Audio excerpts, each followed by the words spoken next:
They called me names in this town. Homewrecker, desperate, disgusting. But no one ever asked what really happened that summer. The summer I fell in love with the boy next door.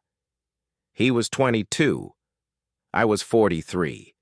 And for a few months, the world finally felt alive again until the whispers began. Whispers that ruined reputations. Whispers that destroyed a love I never thought I'd find again. People say every scandal starts with a secret, but this one started with a smile.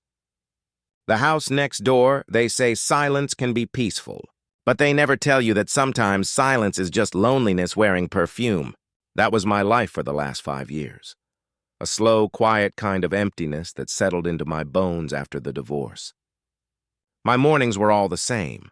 A cup of coffee gone cold before I finished it, an unread book by the window, and the sound of a small town pretending not to notice me. Maplewood isn't the kind of place you come to start over. It's the kind of place you come back to when you've got nowhere else left to go. I was 43, divorced, and living in the same old house I grew up in. The garden was still filled with my mother's roses, though they'd stopped blooming as beautifully as they once did. Maybe they could sense that the woman tending to them had stopped blooming too. Across the street stood the Harrison house. Old, creaking, forgotten. It had been empty for almost a year. The paint was peeling, the grass had swallowed the walkway, and every time I looked at it, I saw a mirror of my own life, tired, abandoned, waiting for something that would never return. But one June morning, everything changed. The sound of a moving truck woke me up. Heavy boxes, muffled voices, laughter. I looked through the curtain and saw him. A young man, maybe 22, his shirt clinging to his back from the heat, a smudge of dust across his cheek. For a moment, I didn't recognize him. Then I did. Ethan Harrison, the Harrison's boy. He used to ride his bike past our driveway when he was little, waving at my mother like she was his favorite person in the world. I hadn't seen him in more than a decade, but there he was, all grown up, broad-shouldered, quiet, and somehow sad. Over the next few days, I caught myself watching him more than I should have. From the porch, from the window, from behind the roses, I pretended to prune. He was fixing up the house, mowing the lawn, painting the porch, trying to breathe life into a place the world had already forgotten. I understood that feeling too well. Then one afternoon, while I was in my garden trimming dead petals, I heard a soft voice behind me. "Hey, do you have a wrench I could borrow?" I turned around and saw him standing there, sunburnt, awkwardly smiling. My heart stuttered in a way I hadn't felt in years. I laughed nervously. "A wrench? I think I have one somewhere. My husband left a whole box of tools I never touched." The words slipped out before I could stop them. My ex-husband. But Ethan didn't flinch. He just smiled a little sadly and said, "It's okay. Sorry if I brought up anything." We walked together to the garage. He looked around like he was walking through a memory. "This place hasn't changed at all," he said. "Your mom used to give me lemonade when I helped her with the garden." I think that's where I learned to love the smell of roses. I smiled, because I hadn't heard her mentioned in so long. When I handed him the wrench, our fingers brushed. Just for a moment, but it was enough to remind me that I was still alive, that somewhere beneath all the quiet my heart could still move. After that day, Ethan started visiting often, sometimes to borrow tools, sometimes just to talk. We'd sit on the porch as the sun went down, the sky fading into orange and violet, and talk about things that didn't matter: the weather, the town, his plans. He told me he was back for the summer to fix his mother's house and sell it before heading to grad school. When he spoke about her, his voice trembled just a little. She'd died the year before, cancer. There was so much pain in his eyes that I didn't know what to say. So I just said softly, "I'm sorry." And somehow that was enough. Over time, I started looking forward to his visits. To that knock on the door, to the way his smile filled the spaces of my empty house. For the first time in years, I found myself cooking more than I could eat. I started listening to music again. I even laughed out loud once and scared myself with the sound. He never treated me like the broken woman the town saw. To him, I wasn't that divorced lady. I was just Clara. And in his eyes, I began to see the reflection of someone I used to be, someone curious, alive, hopeful. I told myself it was nothing more than friendship. But deep down, I knew I was lying. One evening, it started raining out of nowhere. I was curled up with a book, the lights flickering from the storm, when I heard a knock at the door. I opened it to see Ethan standing there, drenched, holding a broken flashlight. "Sorry," he said breathlessly. "Power's out at my place." I didn't know who else to ask. "Come in," I said. "Before you catch a cold." He stepped inside, dripping rainwater onto the floor. I handed him a towel and he smiled, his hair sticking to his forehead. "Thanks, you always rescue me, huh?" We laughed, soft, nervous laughter that hung in the air between us like static. The storm raged outside, but inside everything was still. For a long moment he just looked at me, really looked at me. And something inside me shifted. That night, after he left, I stood by the window, watching the rain slide down the glass, and whispered to myself, "What are you doing, Clara?" But I already knew the answer. I was falling, quietly, foolishly, dangerously, for the boy next door. And I had no idea that by the end of that summer, everyone in Maplewood would know my name again. Not because they remembered me, but because of the whispers. The first smile. There are moments that don't feel important when they happen. A look across the yard, a shared laugh over something small, a coffee left on someone's porch with a note that just says, "Thought you might need this." And yet, those are the moments that quietly change everything. The days after the storm were warm and heavy with the scent of wet grass. The whole town seemed to shimmer, clean and bright, like nothing bad could ever happen here. But inside me, something had shifted. I started noticing things about Ethan I hadn't before. The way he hummed to himself while working, the little furrow between his eyebrows when he was concentrating, the quiet kindness in his voice whenever he asked how I was doing. We became a kind of unspoken routine. He'd wave every morning as he watered his front lawn. I'd smile back from my porch, pretending it was casual. Sometimes he'd cross the street, sit on the steps with me, and we'd talk about nothing at all. Movies, books, random stories about growing up in Maplewood. He made me laugh in ways I hadn't laughed in years. It was the kind of laughter that sneaks up on you. Small at first, then uncontrollable, until you realize you're gasping for air and wiping tears from your eyes.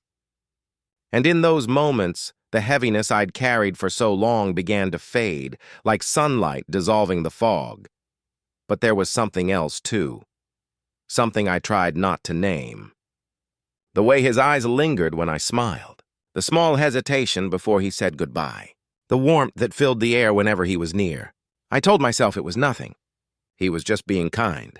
A boy with a soft heart helping a lonely neighbor. That's all it was. At least that's what I wanted to believe. One evening, as the sun dipped low and the air turned golden, Ethan showed up with a bottle of lemonade and 2 glasses. "Thought we could share," he said, setting them down on the porch railing. We sat there for hours, talking about the kind of things that only come out when you stop worrying about time. He told me about college, how he'd studied architecture but wasn't sure it was what he really wanted.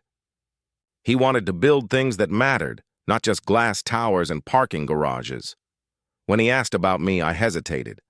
I told him about my marriage, how it ended quietly without drama, just 2 people growing apart until the silence between them was louder than any fight could have been. He listened, not with pity, but with understanding. There was something disarming about that, being seen without being judged. At one point, he turned to me and said, "You know, I always thought you were too perfect when I was a kid." I laughed. "Perfect? Me?"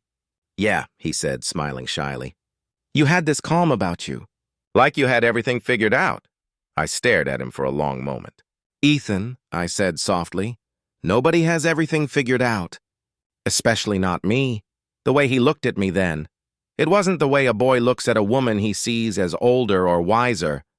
It was the way someone looks at the person who just made them see the world differently. That night, after he left, I couldn't stop thinking about him. I told myself I was being foolish, that I was old enough to know better. But every time I closed my eyes, I saw his smile. the one that made the years between us vanish. Days passed, and with every visit, the air between us grew heavier, though neither of us said anything. He'd help me fix small things around the house, a broken shelf, a stuck window, the loose hinge on the garden gate. I'd thank him, and he'd always say the same thing. "Anything for you?" "Clara." The way he said my name, soft, deliberate, felt like a secret in itself. One afternoon, while we were painting my front fence, a neighbor drove by slowly, staring just a bit too long. I noticed, but Ethan didn't. Or maybe he did and just didn't care. Maplewood had always been like that, full of smiles in public, whispers in private. And I knew, deep down, that people were starting to notice how often he came over. Still, I couldn't stop. I didn't want to stop. That night, as the crickets sang and the moonlight spilled through my window, I found myself writing something in my journal. He makes me feel like I've gone back in time. Like the years between who I was and who I became have folded into one summer evening. It felt dangerous to admit, even to myself, but it was the truth. A week later, Ethan invited me to the lake. "Come on," he said, smiling. "It's been years since you've seen a proper sunset from the water." I wanted to say no. I should have said no, but I didn't. We drove out in his old pickup truck, the road dust swirling behind us, music humming softly from the radio. The lake shimmered like glass, reflecting the sky's orange and pink hues. He spread a blanket near the water, and we sat there in silence, watching the day end. It was peaceful, painfully peaceful, the kind that makes you aware of every heartbeat. After a while, he said quietly, "You ever wish you could go back?" "To when?" I asked. He thought for a moment. "Before everything got complicated," I smiled faintly. "Ethan, things have always been complicated. We just notice it more when we grow up." He looked at me, his eyes soft, searching. "I don't think I've ever met anyone who makes me think the way you do," he said. I felt my heart stutter again, and that same feeling from the garden, from the rain. I wanted to tell him to stop. To remind him that this wasn't right, that I was older, that people would talk, that we both knew where this could lead. But the words never came. Instead, I just smiled. And for the first time in years, I didn't feel lonely. That night, when he dropped me off, we stood at my gate for what felt like forever. The air between us was thick with everything we weren't saying. Finally, he said, "Good night, Clara." And before I could respond, he leaned forward, just a little, as if testing the air, the moment, the world. Our eyes met. Then he pulled back. "Sorry," he whispered almost to himself. "I shouldn't," but I stopped him. "It's okay," I said softly. He nodded, smiled faintly, and walked away. And as I watched him disappear into the darkness, I realized the truth I'd been avoiding all along. It wasn't friendship anymore. It hadn't been for a while. It was something else, something fragile, forbidden, and impossibly alive. That night I couldn't sleep. Every sound felt sharper, the ticking of the clock, the rustle of wind through the curtains, the echo of his voice in my mind. For the first time in years, I wasn't thinking about what I'd lost. I was thinking about what I might be about to lose, before I'd even had it. Because in towns like Maplewood, people notice everything. And love, the kind that breaks the rules, always has a way of being noticed first. The summer evenings. Summer had a way of making everything feel temporary, even happiness. Maybe that's why I kept holding on to every small moment with Ethan, afraid that one day I'd wake up and it would all be gone. Days slipped by like pages in a forgotten book. The heat hummed through Maplewood, the air thick with the smell of cut grass and wildflowers. Ethan's visits became as regular as the sunset. Sometimes he'd come by to fix something that didn't need fixing, a squeaky door, a loose tile, a crooked picture frame. Other times he came with no excuse at all. We'd sit on the porch with lemonade and talk until the light faded and the crickets began their nightly chorus. It was easy, the kind of easy that scares you, because you know how fragile it is. I caught myself watching him more openly now. The way the light fell on his hair, the way his laughter filled the silence that used to suffocate me. There was a boyish energy about him, but behind it, a sadness too deep for his age. I wanted to understand that sadness. Maybe I wanted to heal it. Or maybe, if I was honest, I wanted to be healed by it. One evening, he showed up with 2 ice creams and said, "For you, because you always forget to treat yourself." I laughed. "That's not true." He grinned. "Then when was the last time you did something just because it made you happy?" I didn't have an answer, and the silence that followed said more than words ever could. We sat on the steps, the melting ice cream dripping onto our hands, laughing about nothing. It was simple, beautiful, dangerous. That night when he left, I stood at the door watching him walk across the street. He turned once, met my eyes, and smiled. That quiet, knowing smile that always made my heart skip a beat. And in that moment, under the warm glow of the porch light, I realized something I didn't want to admit. I wasn't just lonely anymore. I was in love. As July stretched on, our worlds began to overlap completely. We cooked dinner together sometimes. He'd tease me for the way I burned toast or forgot to add salt. I'd laugh and call him a perfectionist. Once, while we washed dishes, his hand brushed mine in the soapy water, and neither of us moved. It was one of those moments that lasted seconds but changed everything. The next evening, he brought his old guitar and played on my porch. His voice was soft, slightly unsteady, but beautiful. I watched his fingers move across the strings, the way his lashes caught the evening light, and something in me just broke open. When he finished, there was a long silence. Then I said quietly, "That was beautiful." He smiled. "It's easier to sing when you're around." I looked away, pretending not to understand what he meant, but I did. And the truth scared me more than anything. One particularly warm evening, he asked if I wanted to go for a walk. We followed the dirt path behind the houses, the one that led to the hill overlooking the town. The world was painted in gold and orange, the horizon melting into the trees. We talked about everything and nothing, our childhoods, regrets, the kind of people we wished we could become. He told me he sometimes felt like he didn't belong anywhere. I told him I felt that way all the time. At the top of the hill, we sat in the grass. The air smelled like pine and dusk. There was a silence, the kind that hums with words unsaid. Finally, he whispered, "Clara, do you ever think about what people would say if they knew how close we've gotten?" I looked at him. "People will always say something, Ethan. It's what they do best." He nodded, but his voice trembled when he said, "I don't care what they think. I just don't want to hurt you." I smiled, a sad, knowing smile. "You can't hurt someone who's already been broken."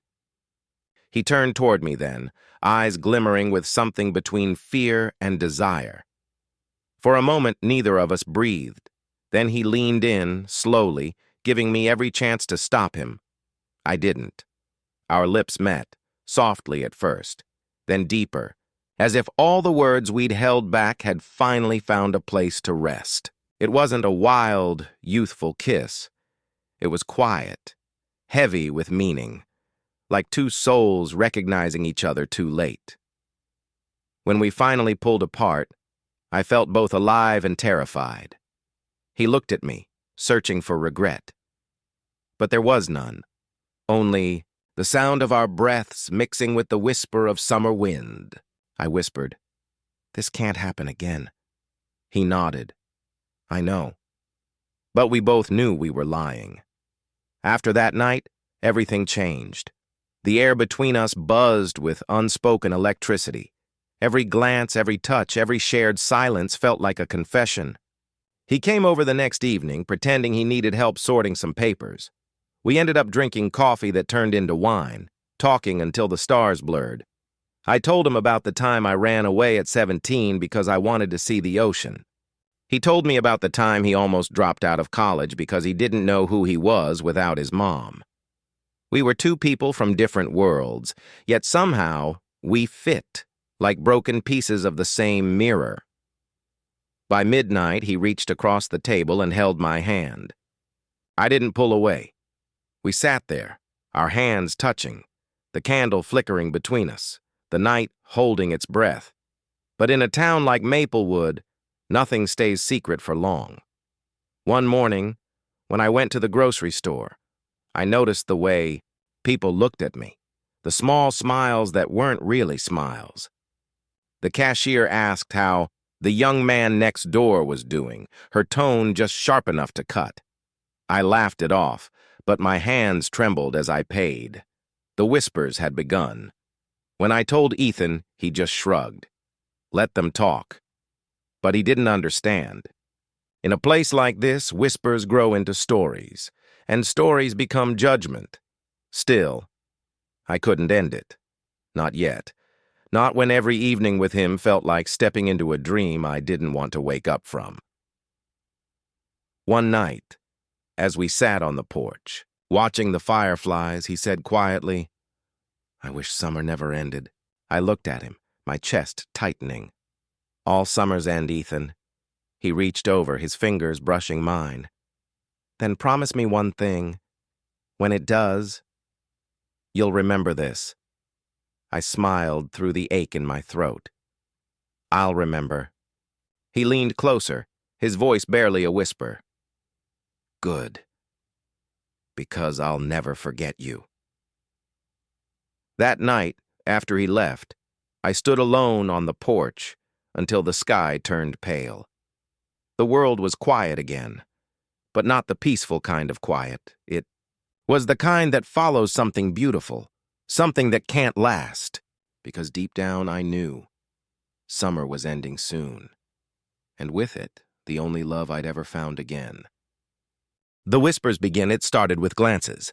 Not words, not rumors, just glances. At the grocery store, at the cafe, at church. The kind of looks that last a second too long, heavy with judgment disguised as curiosity. At first, I told myself I was imagining it, that people weren't actually whispering. But whispers have a way of finding you, slipping through walls, sneaking into the quiet moments when you think you're safe. It was a Saturday morning when I heard it first. 2 women on the sidewalk outside my gate. "She's always alone, and now that boy's there every day." He's barely older than her son would have been. It's disgusting. The words cut through me like glass.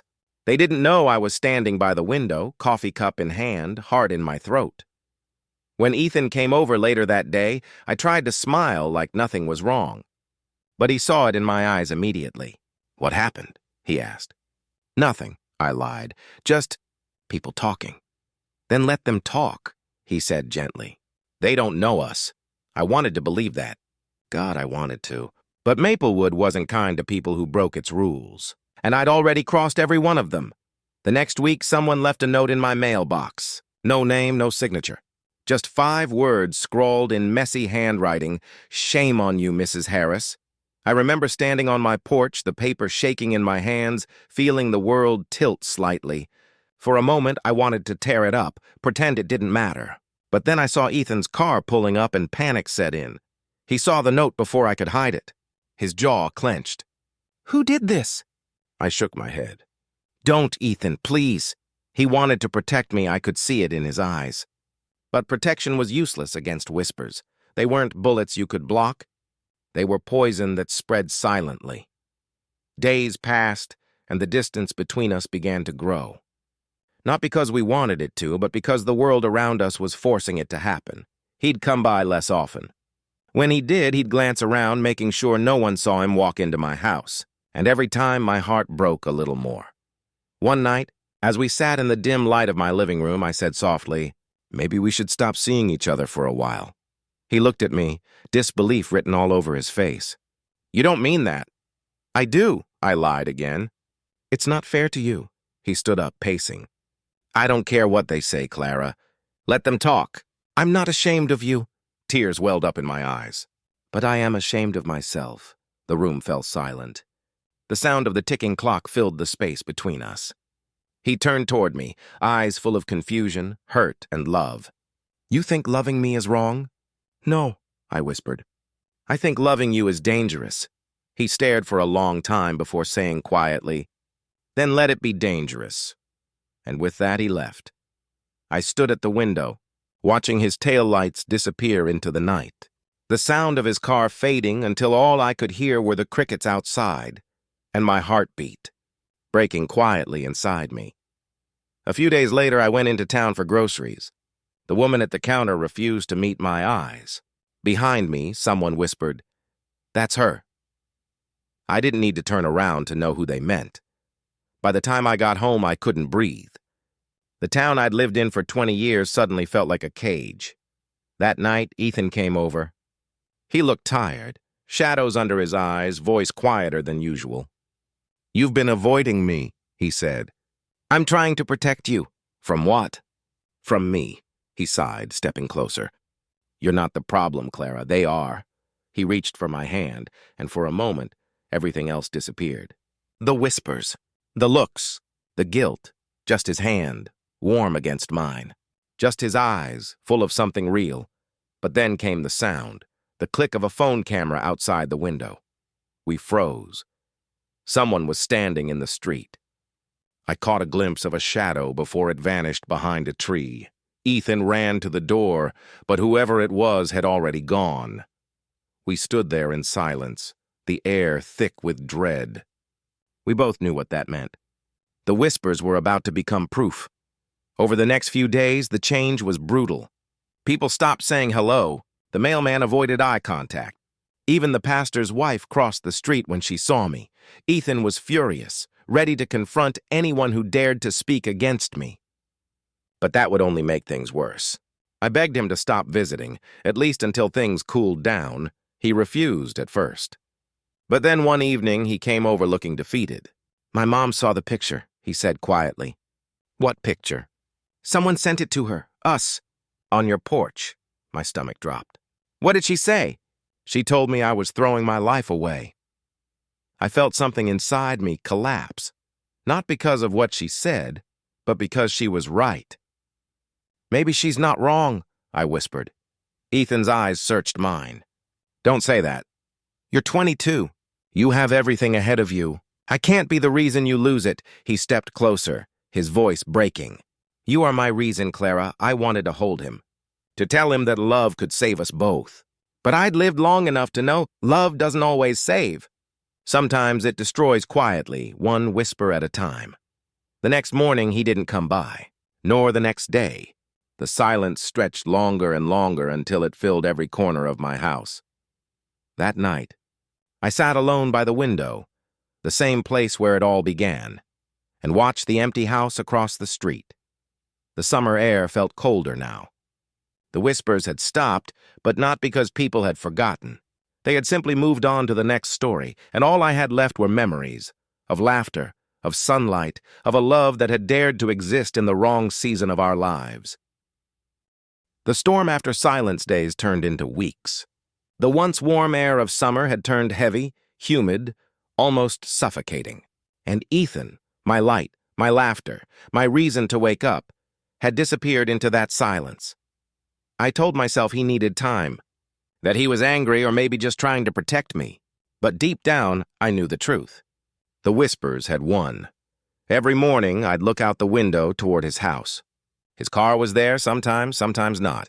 Lights came on in his room late at night. I imagined him sitting there, just like me, lost in the same silence, listening to the same heartbeat that now sounded more like goodbye than love. Then, one afternoon, I saw him. He was carrying boxes, helping his mother pack the car. The sight made my stomach twist. I walked outside before I could stop myself. "Ethan!" I called out. He turned. For a moment, that familiar spark flashed in his eyes, then faded. He looked older, tired, like summer had taken something from him too. "You're leaving?" I asked, my voice barely steady. He nodded slowly. "Mom wants me to stay with my uncle for a while. Out of town." "Out of town," I repeated, the words tasting like ash. "How long?" He hesitated. "I don't know. There it was. The truth I'd been running from. Not a fight. Not a betrayal. Just life. pulling us apart the way the tide pulls shells back into the sea. I forced a smile. That's probably for the best. He looked at me, eyes full of everything he wanted to say but couldn't. I didn't want it to end like this, he said quietly. It doesn't have to, I whispered. It's just changing. He shook his head. No, Clara, it's ending. Because they made it impossible for us to just be. We stood there in the driveway, the late sun painting everything gold and cruelly beautiful. You know what the worst part is? He said finally. They'll keep talking, even when I'm gone. Then let them, I said, blinking back tears. Let them talk. Let them twist our story. Because at least we'll know the truth. He stepped closer, his voice trembling. What's the truth, then? I met his eyes. That I loved you. Every second of it. Even the ones I shouldn't have. And then, before either of us could fall apart, I turned and walked back toward my house. I didn't look back. Because if I had, I wouldn't have been able to let him go. That night, the storm came. The kind that shakes old windows and makes trees bend like they're praying. Rain slammed against the glass. Thunder cracked through the silence. I sat by the window, watching the street blur through the downpour. Somewhere across the road, the house where his laughter once echoed stood dark and hollow, and then, a knock. I froze. Another knock. Louder this time. When I opened the door, he was standing there, a drenched, breathless, eyes wild. Ethan, what are you doing here? I couldn't leave like that, he said, stepping closer. I tried, Clara. I tried to walk away, but I can't. He reached for my face, his hands cold from the rain. I don't care what they say. I don't care what they think. You're the only thing that's ever felt real, tears mixed with the rain on my cheeks. You'll regret this, I whispered. Then let me regret it. And then he kissed me. Fierce, desperate, like it was the last time because maybe it was. The storm roared around us, lightning flashing through the window, but in that moment, there was nothing outside that mattered. Only us. Two people trying to hold on to something the world had already decided to destroy. When morning came, the rain had stopped. The world was quiet again, washed clean but still heavy with what couldn't be undone. He was gone. No note, no goodbye, just a memory, warm and cruel, lingering like the smell of rain on dry earth. I walked to the window, the same place where it all began, and looked out at his empty house. A for sale sign stood in the yard, crooked from the wind. And that's when I realized the whispers had finally won, but not in the way they thought. They hadn't destroyed us with shame. They'd destroyed us with silence. For weeks, I lived like a ghost, cooking for one, talking to no one. Sometimes I'd find his guitar pick on the porch or one of his forgotten tools in the shed, and my heart would twist like the summer hadn't really ended. But then autumn came. The air turned crisp. The trees changed color. And I realized I was still here. The world had moved on. And somehow I had to as well. Still, every night when the wind whispered through the trees, I'd swear I heard his voice. Soft, fading. Remember this, Clara. Because I'll never forget you. And I always whispered back, I remember. The winter of whispers years passed quietly when you stopped counting them. The whispers faded. The town changed. And time did what time always does. It buried everything beneath routine.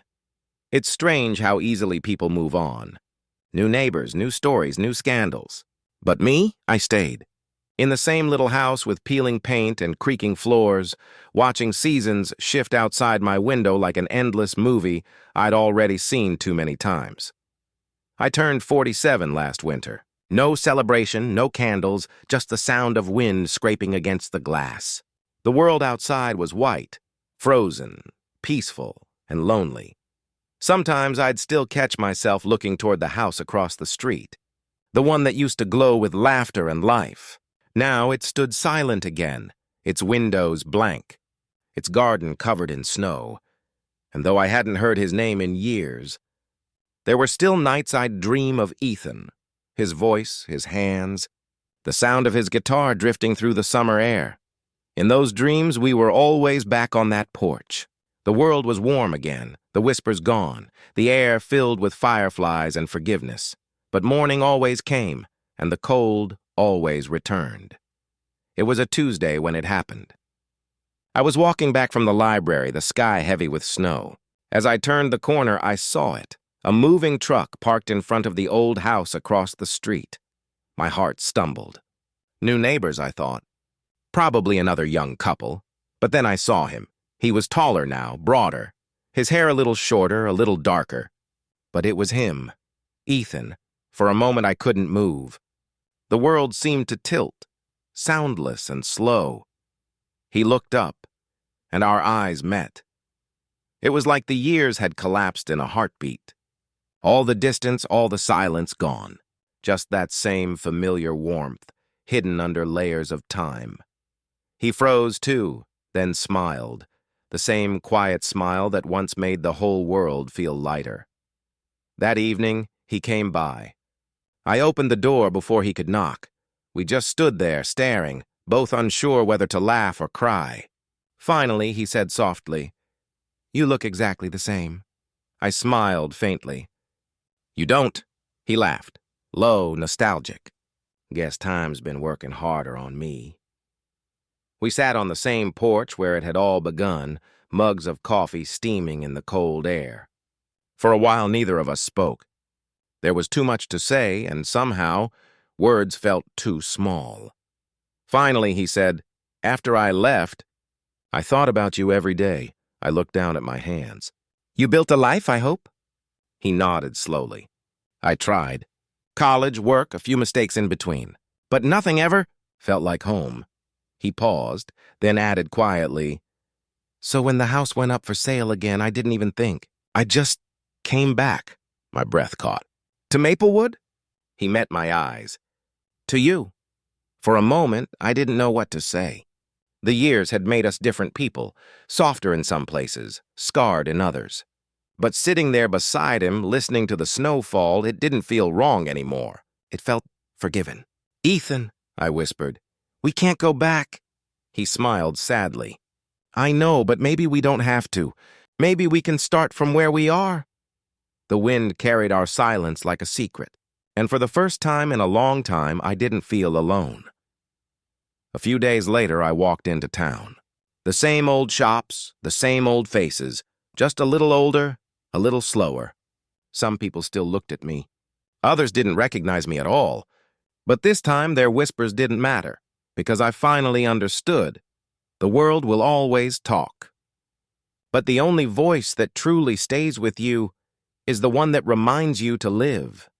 When I got home, Ethan was there, shoveling snow off my porch, humming an old tune I hadn't heard since that summer. I stood at the window, smiling. And for the first time in years, the whispers didn't sound cruel. They sounded like memories, soft, faded, and almost kind. That night, as we sat by the fire, he took out his guitar, the same one he'd left behind all those years ago. "I wrote something," he said quietly. "For us." He strummed a few chords, the melody slow and haunting. The lyrics were simple, a song about time, forgiveness, and love that never really dies. By the time he finished, I was crying softly.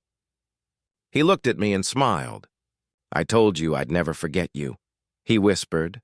I reached out, took his hand, and said, "And I told you I'd remember." Outside, the snow kept falling, gentle, endless, peaceful. Inside, the fire crackled softly, for the first time in a long, long time. There were no whispers left. Only warmth, only love.